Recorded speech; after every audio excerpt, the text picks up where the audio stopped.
Sir, आमतौर पे देखा जाता है कि जब भी वित्तीय बजट देश में प्रस्तुत किया जाता है तो देश के कुछ वर्ग उस बजट से खुश होते हैं और कुछ वर्ग उस बजट से निराश होते हैं। लेकिन इस बार सरकार ने वो अचीव कर लिया जिसे अचीव करना संभव ही नहीं था। इस सरकार ने इस बजट से लगभग देश के हर वर्ग को निराश किया। They have managed to displease all sections of our society. In fact sir, Bharatiya Janata party के अपने समर्थक भी, अपने वोटर भी इस बजट से बेहद निराश हैं। सर, बजट 2024 में अगर आप सर इनको मुझे बोलने दीजिए, नहीं तो मैं if you want me to yield मैं बैठ जाता हूं सर। आप बैठो, आप बोलने दो।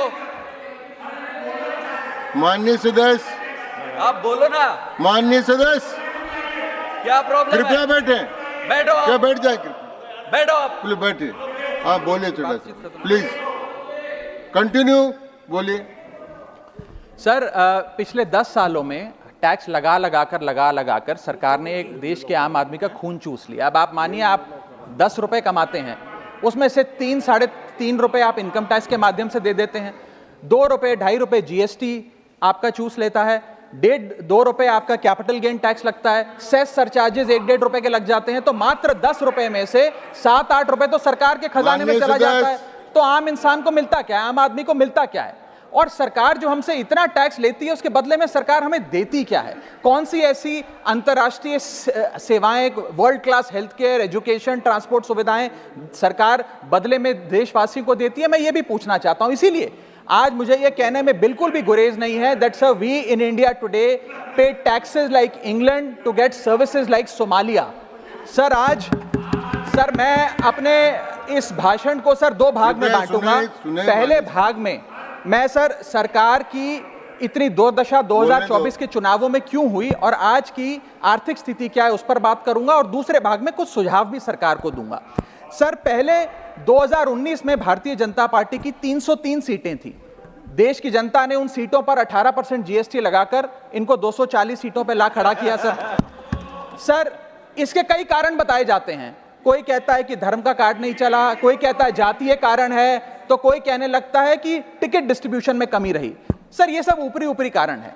मैं 3 कारण बताता हूं जिस वजह से भारतीय जनता पार्टी की ये दुर्दशा हुई। पहला कारण है इकोनॉमी, दूसरा कारण है इकोनॉमी, और तीसरा कारण भी है इकोनॉमी। सुनिए प्लीज, ये सर मैं बैठ जाता हूं। ये राष्ट्रपति के अभिभाषण पर चर्चा नहीं है, ये आम बजट पर चर्चा है। माननीय राघव चड्ढा जी, आपस में बात नहीं करें। माननीय राघव चड्ढा जी, ये राष्ट्रपति के अभिभाषण पर चर्चा नहीं है, ये आम बजट पर चर्चा। बोलिए सर, बजट पे आप बोलो। आप बजट पर बोलिए, आम बजट। सर, अगर आपने मेरी पूरी बात सुनी होती तो शायद इतनी आपत्ति इन लोगों को ना होती। सर, मैं यही कहना चाह रहा हूं कि कई कारण बताए जाते हैं चुनावी हार के, लेकिन मेरे मुताबिक 3 महत्वपूर्ण कारण है। पहला कारण इकोनॉमी, दूसरा कारण इकोनॉमी, और तीसरा कारण भी इकोनॉमी। मैं इकोनॉमी की बात कर रहा हूं, चुनावों की बात नहीं कर रहा। सर पहला कारण, सर मैं बैठ जाता हूं सर, इनको चिल्लाने दीजिए, मैं बैठ जाता हूं सर। माननीय सदस्य जब बैठिए, जब आपका समय आए तो आप बता देना दिल्ली में कैसे आ रहे। अभी उनको बोलने दीजिए,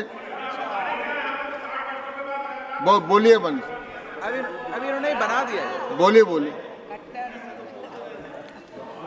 सर, पहला कारण हार का है rural income and inflation. Sir, Bharat की 60% से ज्यादा आबादी सर गांव में बसती है, लेकिन आज सर सर ये ठीक नहीं है सर। इनकी तबीयत खराब है, इनके पेट में क्यों दर्द हो रहा है? इनकी तबीयत खराब है, क्या दिक्कत है? इनके पेट में दर्द हो रहा है, इनकी तबीयत खराब है क्या सर? आज आप बैठिए, बैठ जाए। माननीय सदस्य कृपया बैठ जाए। मन कृपया बैठिए।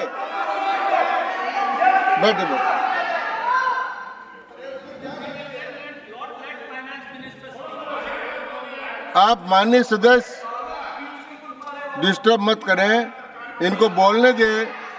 आपको बोलने का अवसर मिलेगा, अब इनको बोलने दें। हाँ सर, मैंने 2.5 मिनट बोला, उसमें 5 बार इन्होंने इंटरप्ट किया है। मैं अपना समय सूद समेत इनसे वसूलूंगा सर। मैं आगे चलता हूं। सर, इस देश में सर पहला मेरा कारण था, ब्याज की आदत ठीक नहीं है। Rural income and inflation.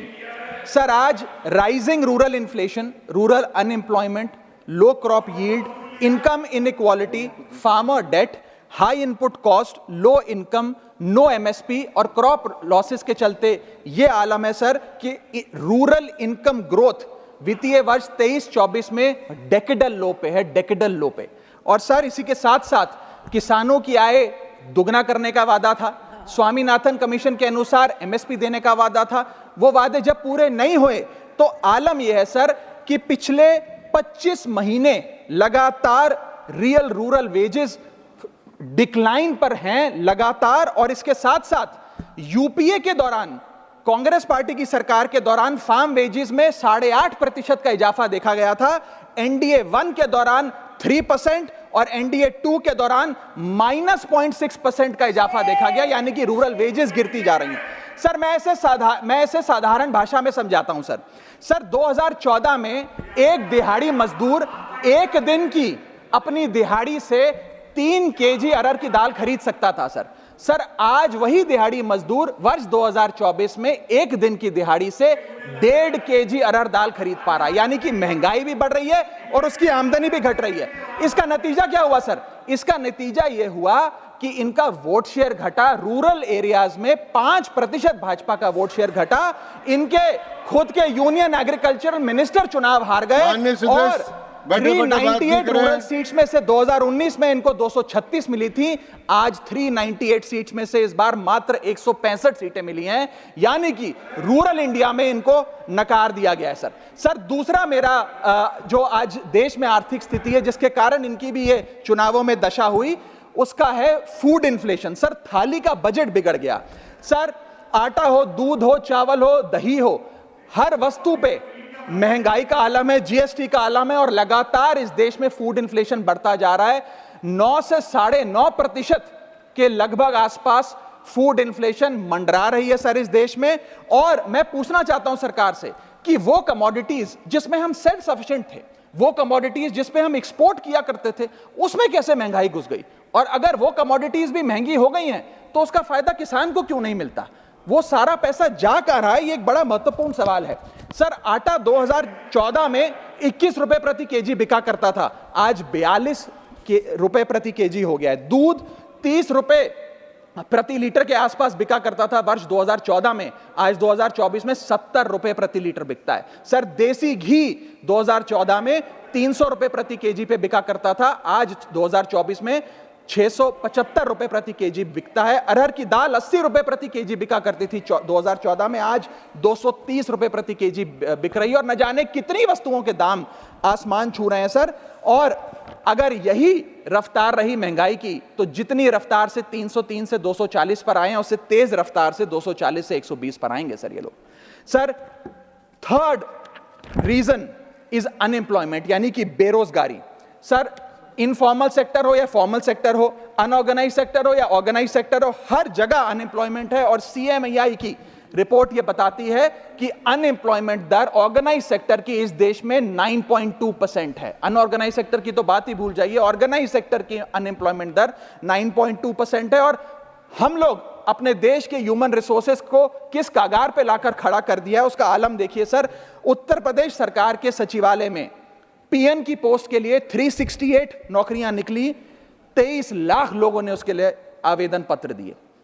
Indian railways के ग्रुप डी एम्प्लॉइज में 63,000 पोस्ट निकली, उसके लिए 2.5 करोड़ लोगों ने आवेदन पत्र दिए। 2.5 करोड़ ऑस्ट्रेलिया की आबादी से भी ज्यादा है sir 9,900 constable post Bihar police निकालती है, उसके लिए 11 लाख आवेदन पत्र आते हैं। और सर सारी चीजें छोड़िए, महाराष्ट्र सचिवालय के कैंटीन में 12 वेटरों को भर्ती करने के लिए जब आवेदन पत्र मांगे गए तो 7,000 लोगों ने आवेदन पत्र दिए, जिसमें कई पोस्ट ग्रेजुएट्स और ग्रेजुएट्स भी शामिल थे। सर यह बेरोजगारी का आलम है। चौथा, की सेक्टर स्टैग्नेशन। जितने की सेक्टर्स हैं इस देश में, कंस्ट्रक्शन हो, ट्रेड हो, जो इंप्लॉयमेंट क्रिएट करते हैं, उसमें एक स्टैग्नेशन आता जा रहा है। और इंडस्ट्री का इन्वेस्टमेंट जिसे कहते हैं ग्रॉस फिक्स्ड कैपिटल फॉर्मेशन, वो लगातार घटती जा रही है। और मुझे बताते हुए दुख है कि न्यू प्राइवेट इन्वेस्टमेंट वित्तीय वर्ष 24-25 के पहले क्वार्टर में 25 ईयर लो पर आ खड़ी है, यानी कि निवेश नहीं कर रही है इंडस्ट्री आज भारत देश की।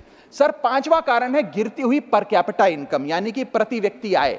देश के 12 राज्यों में लगातार पर कैपिटा इनकम घटी, उन 12 में से 9 राज्यों में भारतीय जनता पार्टी का वोट शेयर भी घटा। छठा कारण, decline in financial savings and rising debt burden on the Indian household, यानी कि एक औसतन भारतीय परिवार का कर्ज बढ़ता जा रहा है और उसकी सेविंग्स घटती जा रही हैं। फाइनेंशियली हम लोग फ्रेजाइल होते जा रहे हैं और ये रिजर्व बैंक ऑफ इंडिया के गवर्नर ने खुद कहा कि सेविंग्स बैंक अकाउंट खातों में से सेविंग्स गायब होती नजर आ रही हैं। हमारा net financial savings to GDP ratio वो घट रहा है, हाउस होल्ड सेविंग्स वो घट रही हैं और लगातार सेविंग्स में डिक्लाइन देखा गया। और मैं सिर्फ बुराई नहीं करना चाहता, मैं सुझाव भी देना चाहता हूं। मैं आने वाले अपने भाषण के भाग में 8-10 महत्वपूर्ण सुझाव भी सरकार के लिए लाया हूं।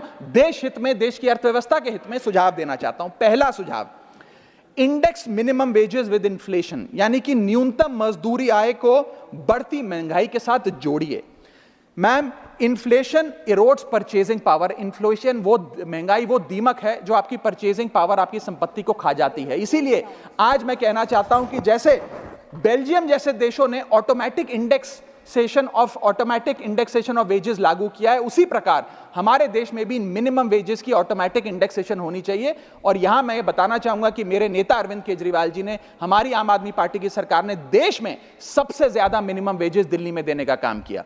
दूसरा मेरा महत्वपूर्ण सुझाव, rework the agricultural pricing formula, यानी कि जब किसान खुले बाजार में अपनी फसल बेचने जाता है मैम, तो वहां पर एक मिनिमम रिजर्व प्राइस होना चाहिए, यानी कि उस प्राइस के नीचे किसान की कमाई नहीं होगी, किसान को उस रेखा के नीचे का दाम नहीं मिलेगा। इससे प्राइस वोलेटिलिटी से किसान बचेगा, इकोनॉमिक सिक्योरिटी किसान को मिलेगी और प्रोडक्शन में कंटिन्यूटी रहेगी। मेरा तीसरा सुझाव, legal guarantee to MSP in accordance with Swaminathan commission report. Swaminathan commission report की बात सुनते सुनते कि हम लागू करेंगे, मेरे भी बाल पक गए हैं, लेकिन आज तक लागू नहीं हुआ। मैं अनुरोध करूंगा सरकार से कि उस लीगल गारंटी को देश के किसान को सौंपे। चौथा और बहुत महत्वपूर्ण, हाथ जोड़कर विनती करना चाहूंगा, restore indexation on long term capital gain. Ma'am, पूरे दुनिया में इन्वेस्टर्स को इन्वेस्टमेंट्स करने के लिए, प्रमोट करने के लिए इंसेंटिवाइज किया जाता है। इस देश में इंडेक्सेशन हटाकर हम इन्वेस्टर क्लास को डिसइंसेंटिवाइज कर रहे हैं इन्वेस्ट करने के लिए। इंडेक्सेशन हटाना टैक्स लगाना नहीं है, इन्वेस्टर्स को पीनलाइज करने जैसा है। मैडम, मैं बताना चाहता हूं, inflation ravages the value of money.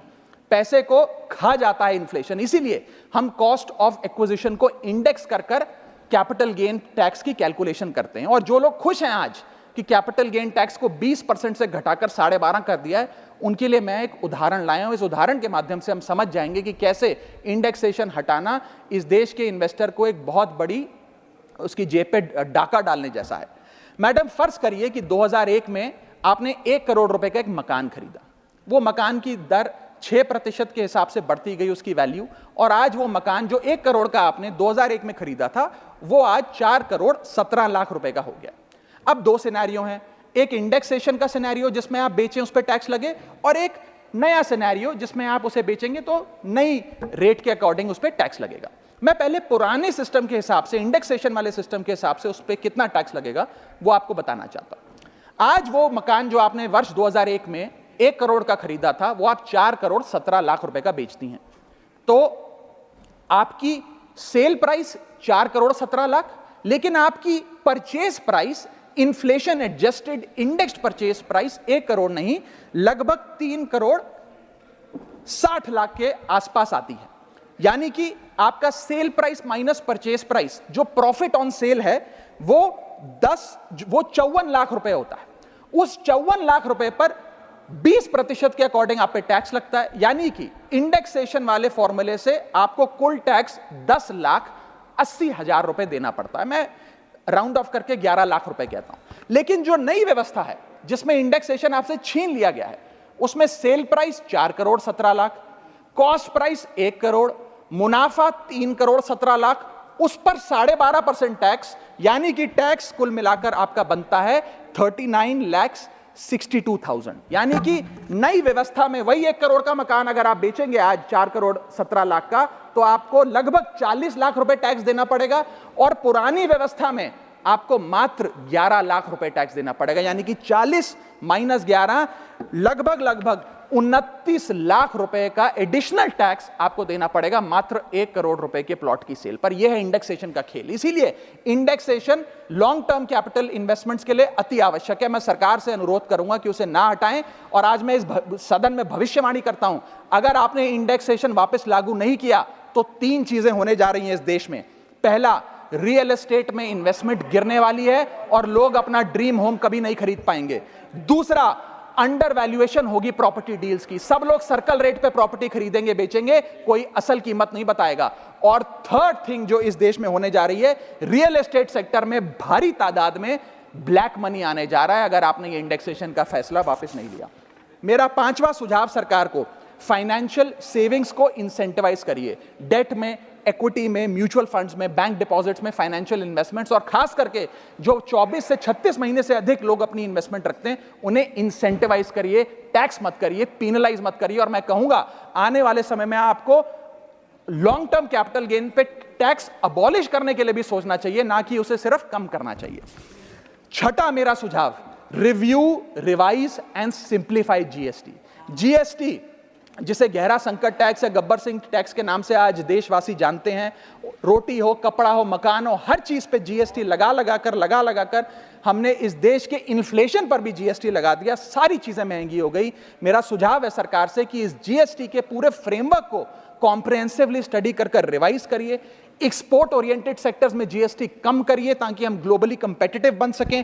SME sector जो नौकरियां देता है, छोटे उद्योग हैं, उसमें जीएसटी कम करिए। और एसेंशियल कमोडिटीज, दूध, दही, चावल, रोटी, चावल, आटा, उस पर कम से कम जीएसटी विड्रॉ करिए। मेरा 7वां मेरा सुझाव, give more to states. India is a union of states. States की जेब में थोड़ा पैसा डालिए। कोलिशन पॉलिटिक्स के कंपल्शन हम समझते हैं कि आपको बिहार को, आंध्र प्रदेश को ज्यादा पैसा देना था, लेकिन उन राज्यों ने जिन्होंने आपको भरपूर वोट दिया, गुजरात ने, दिल्ली ने, मध्य प्रदेश ने, उड़ीसा ने, झारखंड ने, छत्तीसगढ़ ने, जिन लोगों ने अपने राज्यों की लगभग सारी सीटें आपकी झोली में डाल दी, उनसे क्या गलती हुई? उन राज्यों को आपने दिया एक एक झुंझुना और बाकी 2 राज्यों को पे सब कुछ लौटा दिया। तो ये डिस्क्रिमिनेटरी फेडरलिज्म नहीं होना चाहिए, कोऑपरेटिव फेडरलिज्म होना चाहिए। ये गुहार में लगाना चाहूंगा। और इस सरकार को एक बुरी आदत है सेस और सरचार्ज लगाकर पैसा वसूलने की। सेस और सरचार्ज वो टैक्स है सरकार का जिसे उन्हें राज्यों के साथ बांटना नहीं पड़ता, वो डिविजिबल पूल में नहीं जाता।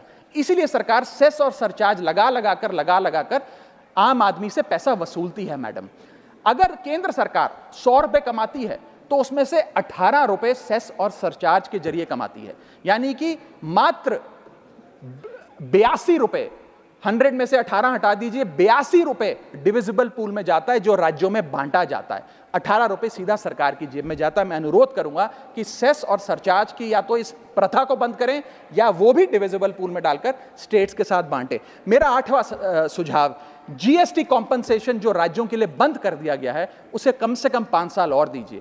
कई ऐसे राज्य हैं, तमिलनाडु है, महाराष्ट्र है, पंजाब है, गुजरात है, जिनकी अर्थव्यवस्था आज जीएसटी कॉम्पनसेशन के पैरों पे खड़ी हुई है, जो आज हमारे बजट का 10 से 15% हिस्सा इनकम का जीएसटी कॉम्पनसेशन से आता है। मैं अनुरोध करना चाहूंगा सरकार से कि कम से कम 5 साल और जीएसटी कॉम्पनसेशन देकर इन राज्य सरकारों की मदद की जाए। और अंत में बस मैं यही अपनी बात बोलकर खत्म करूंगा मैडम, कि इस बजट ने टैक्स बढ़ा बढ़ाकर इस देश के आम आदमी के खून चूसने का काम किया। मैं अनुरोध करूंगा कि डायरेक्ट टैक्स हो या इनडायरेक्ट टैक्स हो, इस पूरी व्यवस्था पे एक बार फिर से गौर फरमाया जाए। जो मैंने शुरुआत में कहा था उसे दोहराऊंगा, हम 10 रुपए अगर कमाते हैं तो उस पे 3-3.5 रुपए इनकम टैक्स लगता है, उस पे 2 से 2.5 रुपए जीएसटी खा जाता है, 1.5 रुपए का कैपिटल गेन टैक्स लगता है, आधे पैसे का सरचार्ज और सेस लगता है, यानी कि 10 रुपए में से 6 से 7 रुपए सरकार की जेब में चले जाते हैं। यानी कि अगर आप साल में 10 रुपए कमा रहे हैं तो 7 से 8 महीने की जो आपकी कमाई है वो सरकार ले जाती है, मात्र 3-4 महीने की कमाई आपकी जेब में आती है और उस पर भी अन्य प्रकार के टैक्स लगते हैं। और उसके बदले में हमें कोई सुविधाएं नहीं मिलती है, ना ट्रांसपोर्ट, ना हेल्थ केयर, ना कोई इंफ्रास्ट्रक्चर, कोई ऐसे जैसे और बड़े बड़े विकसित देशों में, United states of America, United kingdom, European countries में जो हाई टैक्स रिजीम्स मानी जाती हैं उनमें नागरिकों को सुविधा दी जाती है, लेकिन उसके बदले में दिल्ली में, हिंदुस्तान में, देश भर में कोई ऐसी सुविधा केंद्र सरकार नहीं देती है। इसीलिए यह कहा जाता है that we impose taxes like the Europeans do to get services like sub Saharan countries. मैं अनुरोध करूंगा सरकार से कि इस टैक्स फ्रेमवर्क को डायरेक्ट हो या इनडायरेक्ट टैक्स हो, उसका भी एक कॉम्प्रिहेंसिव रिव्यू करे।